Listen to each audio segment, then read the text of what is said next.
Imaginemos por un momento, que los seres humanos pasamos toda nuestra existencia construyendo un museo interior. Ajá. Un museo meticulosamente curado, gigante. Haz de cuenta que tiene alas enteras dedicadas a diferentes etapas de la vida. Sí, claro, con sus vitrinas y todo. Exacto. Vitrinas donde exhibimos con muchísimo orgullo recuerdos muy preciados, que si la foto de la graduación, que si el primer coche. Hay otras salas donde guardamos los logros profesionales o nuestras creencias políticas inquebrantables. E incluso, si somos muy honestos, Hay un sótano. totalmente, un sótano donde atesoramos las heridas más profundas. Las cosas que nos hicieron daño. Ajá, los rencores y todo eso que según nosotros nos formó. Bueno, a todo ese edificio monumental lo llamamos nuestro yo. El famoso yo. Y según las fuentes que estamos explorando hoy en esta inmersión profunda, el verdadero terror que sentimos hacia la muerte no tiene absolutamente nada que ver con el final biológico. Para nada. O sea, no es el miedo a que el corazón deje de latir o a dejar de respirar.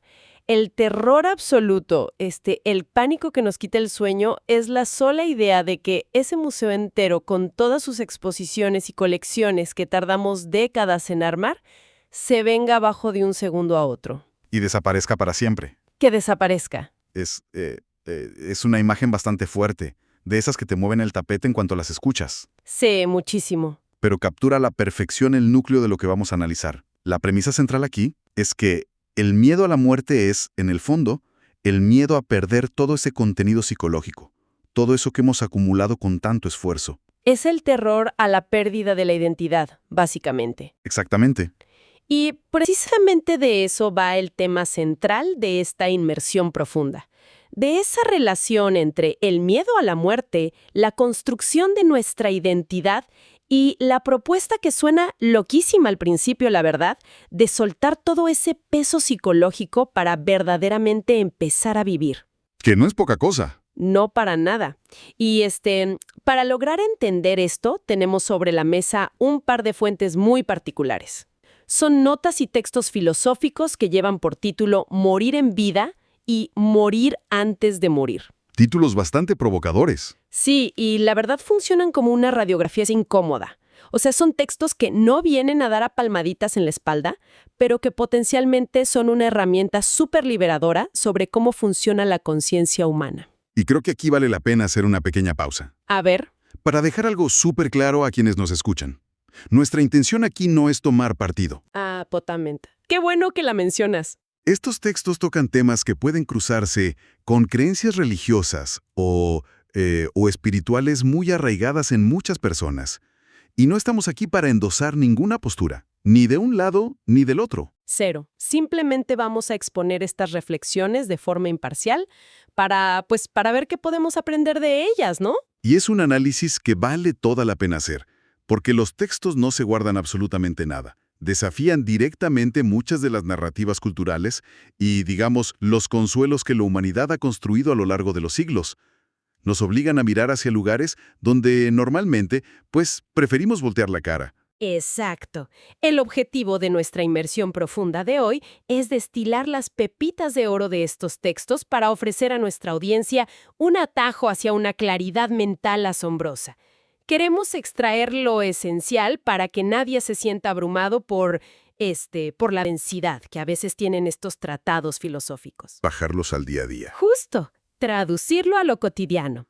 Bueno, vamos a desmenuzar esto. Venga. Empecemos por la forma en que los textos describen nuestra cotidianidad. Empiezan haciendo esta radiografía incómoda que mencionábamos de lo que comúnmente llamamos vivir. Ajá. Nos dicen que si le quitamos el filtro de Instagram y los adornos bonitos, la vida diaria suele ser una maquinaria bastante gris. Rutina. Rutina, aburrimiento, la alarma sonando a las 6 de la mañana, el tráfico y una ansiedad brutal que disfrazamos de estar muy ocupados todo el tiempo. Casi clínica de la existencia moderna. Y estoy seguro de que a más de uno le va a caer el 20 escuchando esto. Totalmente. Básicamente argumentan que vivimos en una lucha constante e hiperactiva por ser alguien, por defender el pedacito de mundo que hemos conseguido y por evitar a toda costa enfrentarnos al vacío. Porque la cultura nos entrena, ¿no? Claro, la cultura nos entrena desde muy temprano para hacer algo muy específico. Aceptar la vida, pero esconder la muerte. Como barrerla bajo la alfombra. Exacto, nos enseñan a mantener a la muerte a la distancia de un brazo.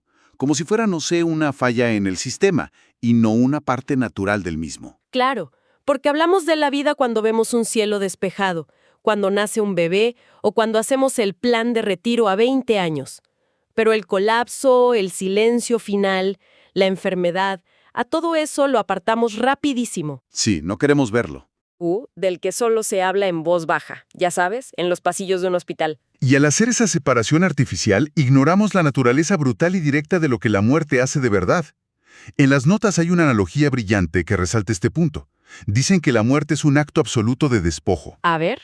La muerte no negocia. No le importa quién eres. Y sobre todo, dicen los textos, la muerte no acepta equipaje de mano. Híjole, esa frase me voló la cabeza. No acepta equipaje de mano. O sea, haz de cuenta que cuando vas al aeropuerto, a veces logras meter una maletita extra en la cabina si le sonríes al de la aerolínea o si te escondes. Pero aquí no hay forma alguna. Cera forma. La muerte emite una orden tajante que dice en esencia, sé totalmente desapegado ahora mismo, porque no puedes llevarte absolutamente nada. Nada. Y es justo en esa orden donde nace el pánico del yo, como decías al principio con la analogía del museo. El pánico no es por la biología, es el terror a perder la propiedad. Ya. La mente entra en crisis total al pensar en perder mi familia, mis creencias, mi puesto en la empresa, mis victorias y hasta mi historia de sufrimiento. Y esto está cañón, porque nos arranca no solo de la cuenta bancaria o del título universitario, que son cosas externas. Nos arranca de nuestras heridas favoritas. Que las cuidamos muchísimo. Sí, hay gente que basa toda su personalidad en un rencor, en algo que le hicieron hace 20 años. Y la sola idea de que eso también se va a borrar les aterra profundamente. Entonces, ante este pánico absoluto de perder el equipaje, los textos dicen que la mente entra en modo de supervivencia. E inventa historias. Exacto. Y hay un concepto rarísimo que mencionan las fuentes. Lo llaman el ventríloco. ¿A qué se refieren exactamente con eso? Lo fascinante aquí es cómo opera este ventríloco como un mecanismo de defensa. Ante el hecho insoportable de que la muerte es el final absoluto de la continuidad psicológica del yo, la mente simplemente no lo soporta. No lo aguanta. Y entonces fabrica ficciones consoladoras. Ya veo. El ventríloco es esa voz en la cabeza que proyecta historias hacia el futuro para calmar la ansiedad del presente. ¿Historias como cuáles? Por ejemplo, crea narrativas sobre la reencarnación. Pero ojo, entendida de una manera muy conveniente para el ego. Es este pensamiento de voy a seguir siendo yo, con mi misma esencia, pero en otra forma, para poder continuar con mis proyectos inconclusos más adelante. Claro, o fabrican la idea de un paraíso que, según las notas, no es otra cosa que una versión mejorada de la vida actual. Tal cual. Es como querer llevarte los muebles de tu casa terrenal a un cielo VIP, con acceso exclusivo y donde todos tus seres queridos están esperándote exactamente con la misma personalidad y los mismos chistes que tenían aquí. Exactamente. Es la negación absoluta de la pérdida. Ahora, el análisis profundo que hacen los textos, y esto es vital entenderlo para quienes nos escuchan, no es para burlarse o criticar las creencias espirituales de nadie en sí mismas. Para nada. Sino para señalar para qué las estamos utilizando psicológicamente. El problema, señalan las fuentes, es que estas narrativas se usan para evitar el miedo a la muerte, para ponerle un curita, un parche, y lo peor de todo, para no cambiar absolutamente nada en el presente. A ver, detengámonos ahí. La idea es que el problema no es creer en el cielo, sino usar esa creencia como excusa para seguir igual de atorados aquí. Justamente, los textos señalan una cruda realidad de la condición humana. Se puede creer fervientemente en la reencarnación o en un paraíso eterno y al mismo tiempo seguir viviendo en la mezquindad absoluta en este preciso momento. ¡Wow! Puedes creer en un plano superior, pero seguir obsesionado con el dinero, pisoteando a tus compañeros de trabajo por un ascenso o aferrado a un resentimiento familiar de hace años. O sea, no hay congruencia. Cero.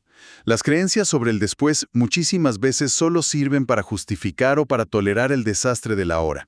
Es un golpe directo a la forma en que estructuramos nuestras defensas. Es como decir, no me preocupo por mi egoísmo hoy porque, total, tengo la eternidad para ser buena persona. Es una trampa de la mente. Ok, entiendo que inventamos estas historias del cielo VIP para no sentir el miedo al final. Pero a ver, ¿qué pasa con nuestras relaciones reales? Las del día a día.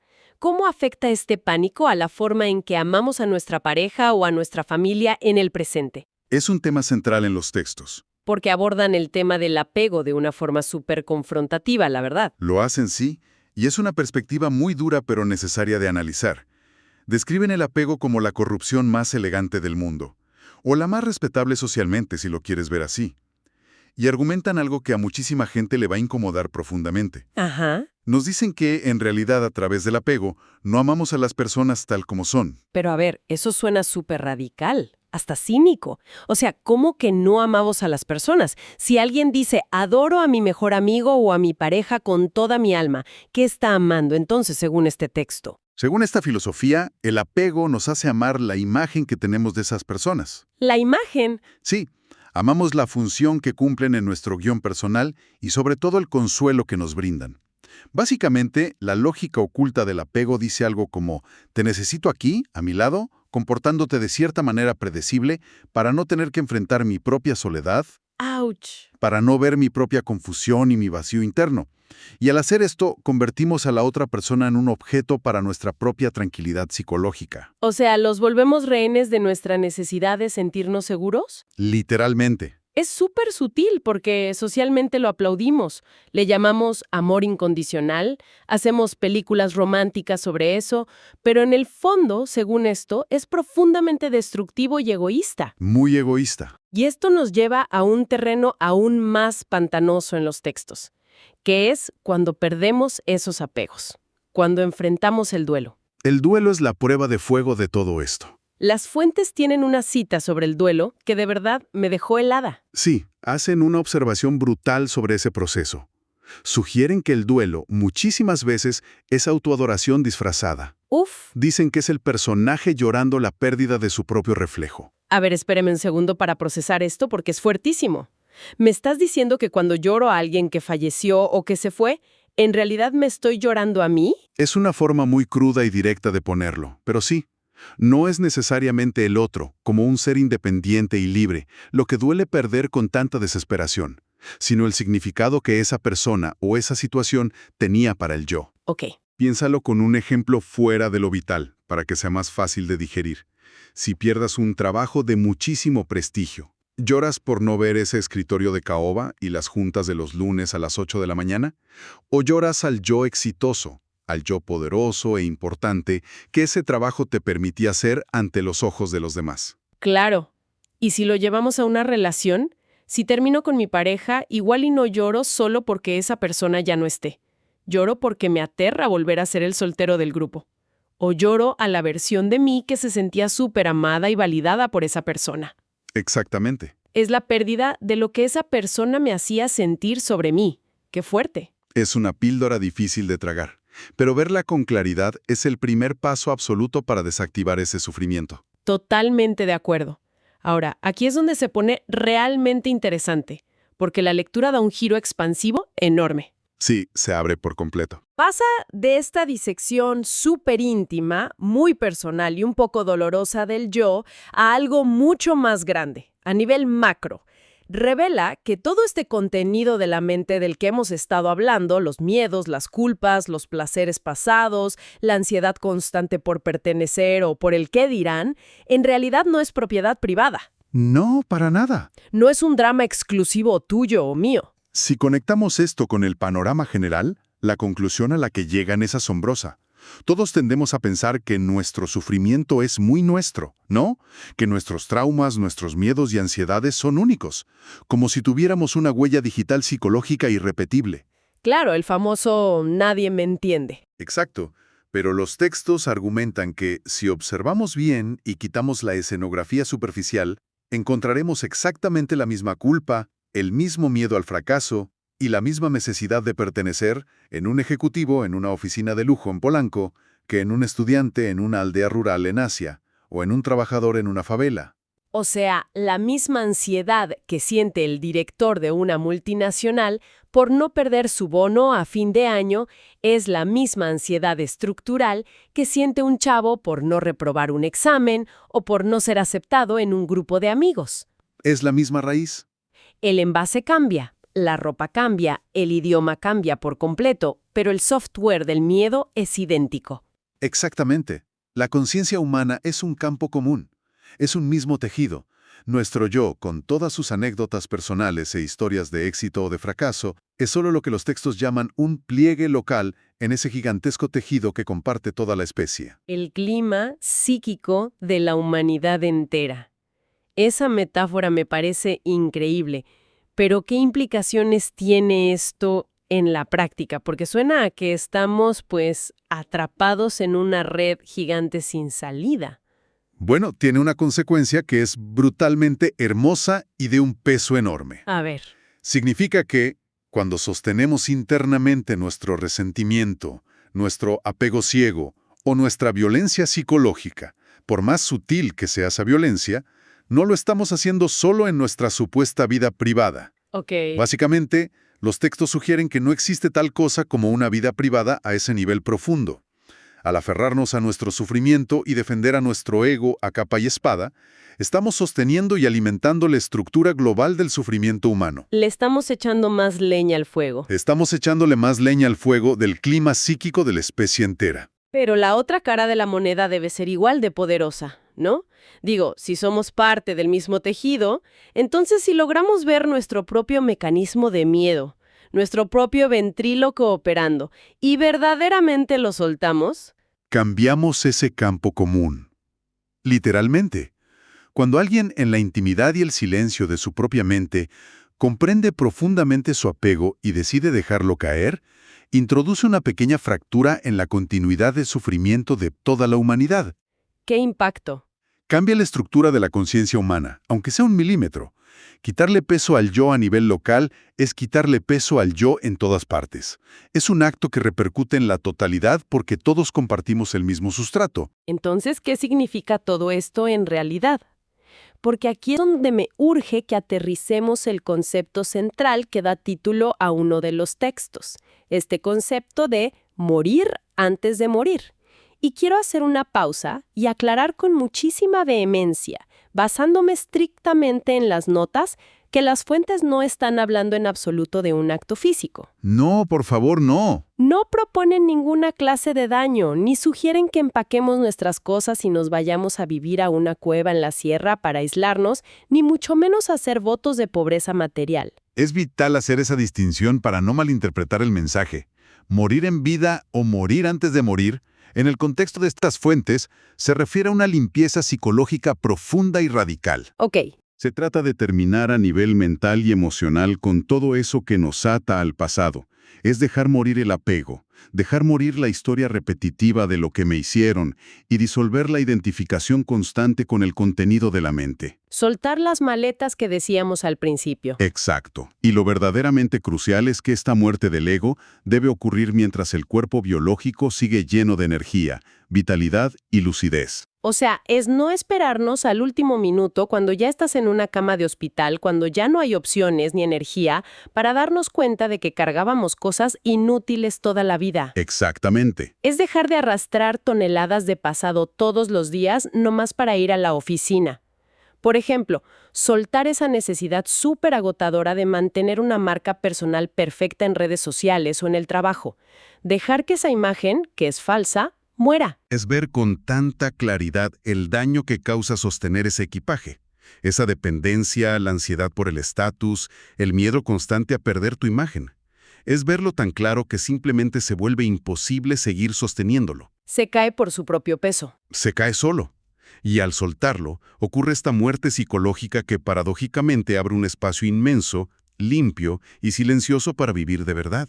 Y de esta lucidez, de este espacio vacío, los textos proponen que surge una nueva moralidad. Y justo aquí es donde tengo algunas dudas, porque hablan de una moralidad muy distinta a la que conocemos en la sociedad. Totalmente distinta. Pero a ver, si quitamos la moral tradicional, que los textos llaman moral de rebaño, la de debes hacer esto y no debes hacer lo otro, ¿No es eso una receta directa para el caos? ¿Qué proponen los textos que evite que salgamos a la calle lastimarnos unos a otros si ya no hay reglas del ego dictando qué hacer? Es una duda súper válida. Y es normal que surja. La moral tradicional o de rebaño está basada en mandatos externos y, sobre todo, en el miedo. Es un sistema impulsado enteramente por premios y castigos. Claro, el busca el éxito huye del fracaso. Pórtate bien para pertenecer, porque si te portas mal, te expulsamos del grupo o vas al infierno. Es un sistema útil para mantener el orden social básico, sin duda, pero es completamente incapaz de liberar la conciencia. La nueva moralidad de la que hablan no nace de un libro de reglas, surge espontáneamente de la libertad y de la lucidez. O sea, surge de forma natural cuando el yo no está ocupando absolutamente todo el espacio mental tratando de defenderse de amenazas imaginarias. Precisamente. Piénsalo de esta manera. Cuando el miedo pierde su trono en tu cabeza y la necesidad neurótica de defender una imagen se apaga, no necesitas 10 mandamientos que te digan que no lastimes al otro. Ya.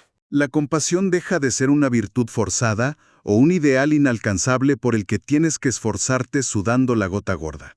Se convierte en el estado natural y lógico de un organismo que ya no está dividido por el conflicto interno. Tiene mucho sentido. No dañar a otros ya no es una obligación impuesta por el miedo al castigo social o divino. Es simplemente la consecuencia obvia de ver que tú y el otro comparten exactamente el mismo campo de conciencia. Lastimar al otro sería tan absurdo como morderte tu propia mano. Es actuar desde la claridad total, sin el ruido mental de fondo. Exacto. Y esto, si lo pensamos bien, redefine por completo la idea de lo que dejamos atrás, nuestro legado. Ese es otro tema gigantesco. Porque desde niños nos venden la idea de que nuestro gran legado debe ser dejar una marca imborrable en el mundo, construir un imperio empresarial, asegurar que nuestro apellido sea recordado en una placa, amasar un patrimonio enorme para nuestros tataranietos. Pero según esta inmersión en los textos, todo ese esfuerzo titánico es simplemente el último juego del yo. Así es. Es el ego buscando una continuidad simbólica en el futuro para no aceptar la cruda realidad de que su tiempo aquí se acaba. El único legado real, el verdaderamente transformador a nivel profundo, Es vaciar la conciencia de su carga inútil mientras está vivo y respirando. ¡wow! Terminar con la violencia psicológica interna, aquí y ahora. Ese, afirman los textos, es el aporte más colosal que un ser humano puede hacerle a la historia de su especie. Dejar una conciencia humana 1 milímetro menos cargada, 1 milímetro menos ciega y un poco más pacífica. Es fascinante, la verdad, y te deja pensando muchísimo. Para hacer un resumen rápido de todo esto para nuestra audiencia, que sabemos que andan de arriba para abajo y valoran llevarse lo más aplicable. La idea central que nos proponen estos textos es que acumular incesantemente, ya sean objetos en una casa, rencores históricos o identidades súper rígidas, es, paradójicamente, morir en vida bajo el peso de todo eso que nos aterra soltar. Sí, es un peso que nos aplasta. Enfrentar la pérdida de ese equipaje de mano psicológico ahora mismo, en este instante, es la única manera de que la existencia sea una irrupción constante de cosas nuevas de asombro real, y no una simple, aburrida y cansada repetición del pasado. Y la relevancia práctica de todo este viaje filosófico hoy en día es inmensa. Vivimos en una época que está absolutamente definida por la sobrecarga de información. Demasiada información. Por la constante comparación en redes sociales donde todos parecen más felices y más exitosos que nosotros. Y por una exigencia agobiante de ser alguien y proyectar éxito las 24 horas del día. En este contexto de locura, la propuesta de soltar la necesidad de defender ese museo interior no es solo una idea abstracta para debatir tomándose un café. Es posiblemente el mayor alivio contra el agotamiento mental y el tan mencionado burnout. Claro, porque soltamos la tensión constante. Es un antídoto directo contra la ansiedad moderna. Cuando dejas de vivir preparando el gran final o tratando de asegurar tu legado histórico y sueltas la necesidad de proteger tu imagen pública a cada segundo, experimentas una ligereza que transforma por completo la calidad de tu martes por la mañana o tu trayecto en el tráfico. Una paz mental que no depende de que el mercado suba o baje o de que te den la razón en una discusión. Y para cerrar esta inmersión profunda, nos gustaría dejar sobre la mesa una idea nueva, expansiva.